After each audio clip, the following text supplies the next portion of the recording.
welcome to another street edition of Wahala or Raps. My name is Cynthia, brought to you by Pros Nigeria.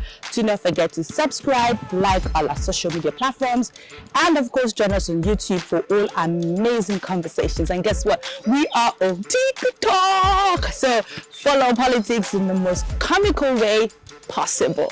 All right, so today I'm going to be talking with some persons, and of course there have been a lot of controversial statements looking at the fact that Peter Obi, one of the candidates for the presidential race, visited Sheikh Gumi. And so I want to really know, does that make him the same like the other people, like the other candidates? Because of course, when Atiku or Tinubu or any other candidate goes to visit Sheikh Gumi, it's almost like, oh, is a religious sentiment, or his romancing with terrorists and all of that. But then we have the candidate of the Labour Party, Peter Obi, visiting Sheikh Gumi, and all that other statement. And then what is their thoughts about this? We also want to know what you think about this, on the comment section. Subscribe, comment, and tell us what you think. So follow me.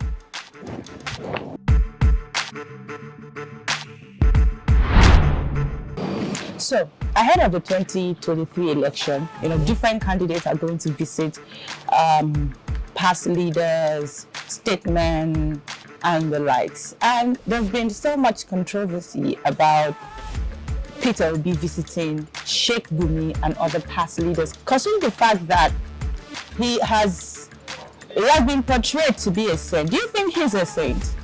You said so. That he is, or he said he's a saint. That he's not a saint. So you won't be surprised if he happens to touch his hand in some places. He's a human. So human beings can do some stuff. Never can tell. Can't predict people. You can't just give 100% that this person is going to do this. No.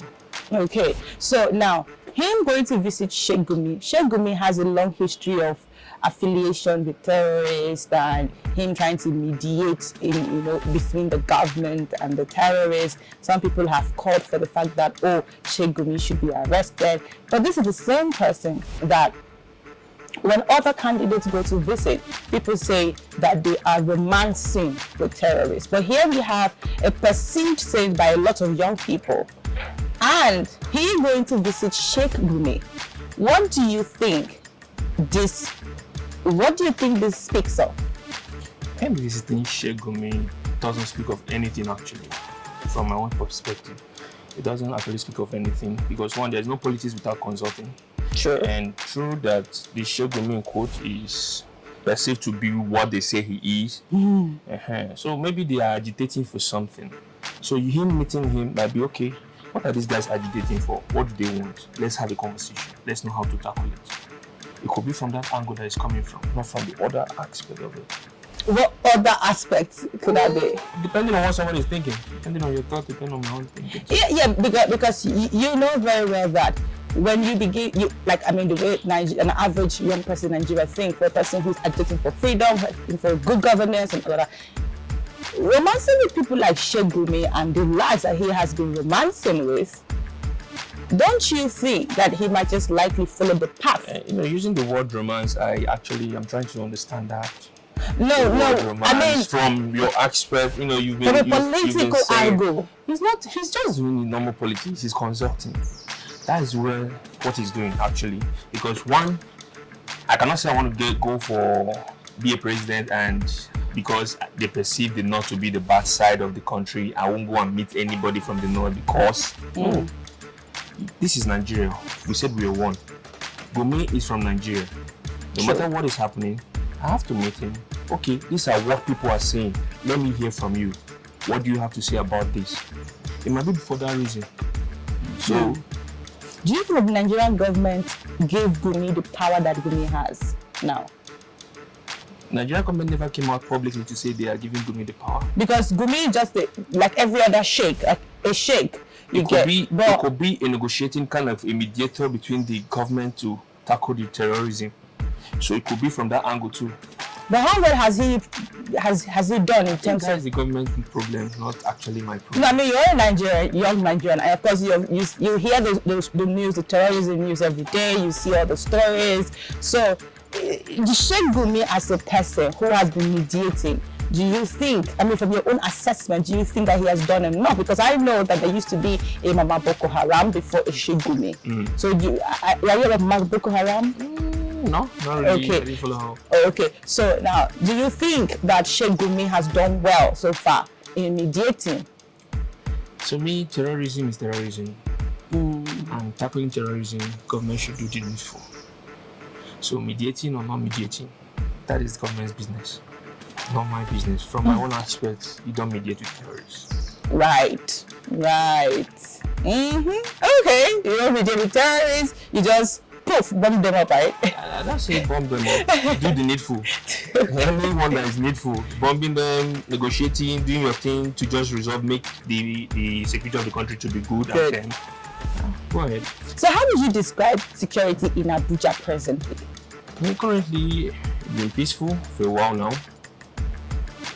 Been peaceful, no sign of threat from anywhere for now. Sign off for now. So it's just set. You can't predict.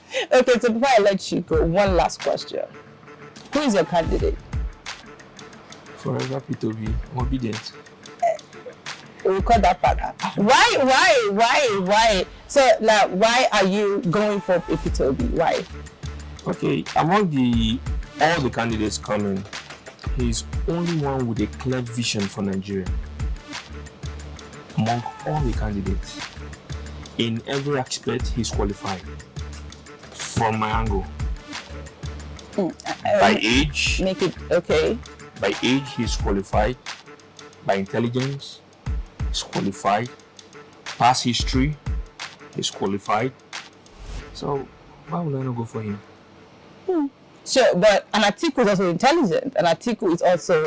I didn't say he's not intelligent. Even other candidates in votes, they're also intelligent. It depends on who is listening to them. Everybody's IQ is not the same, and people tend to follow who they want to be like or who is thinking alike with them. So, is it because he's saying the things that you want to hear?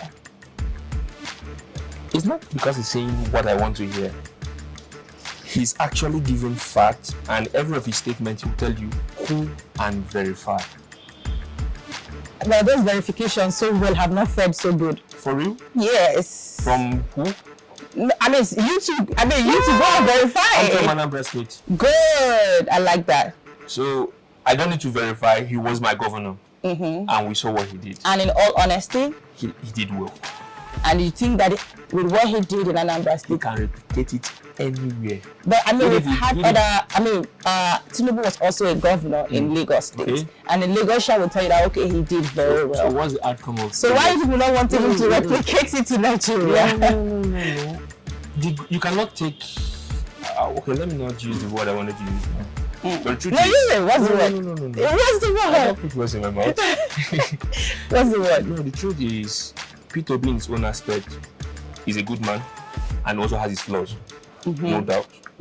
But his flaws, to me, I prefer than my own preference. Okay, you prefer his flaws than that of Tinubu and other candidates. I didn't call Tinubu in particular, and I just prefer him to other candidates. Tinubu is not the only presidential candidate. No, I mean talking about those. I mean, person that has been a former governor. Oh, okay, yeah, sure. Yeah, sure. But some persons who want him to replicate what happened in Lagos in other parts. Anybody that wants what currently happening in Lagos to happen in Nigeria, currently, even when he was the governor, to happen. Well, good luck to the person. Say finish. Also, before I let you go again, recently there was something on the news that the federal government intends to pay all some selected ex-governors, like an appreciation of their time as presidents, rather. You go all past presidents, some past presidents, people like the Obasanjo, Jonathan, and some other past presidents. What do you think about that? Because money is only 2 trillion, about 3.something trillion. I mean, for a country that doesn't have money, that's in debt, that is... The Nigerian system has always been like that. It always revolves around them, so they always find a way to settle themselves.